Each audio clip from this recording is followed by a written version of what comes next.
The Q112 product installation instructions. Accessory introduction.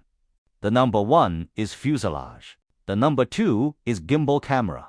The number 3 is battery. The number 4 is obstacle avoidance camera. The number 5 is tripod. The number 6 is screw. The number 7 is paddle. Installation steps. The first step, install the obstacle avoidance camera onto the fuselage by connecting the cable.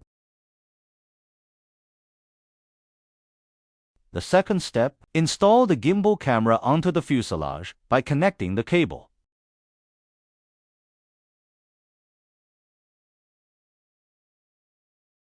The third step, install the paddles onto the fuselage.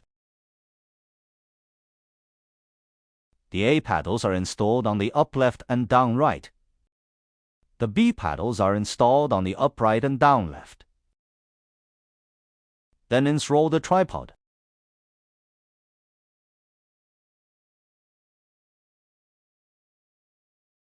The last step, insert the battery into the fuselage. Then press the button. When the light turns on, the installation is complete.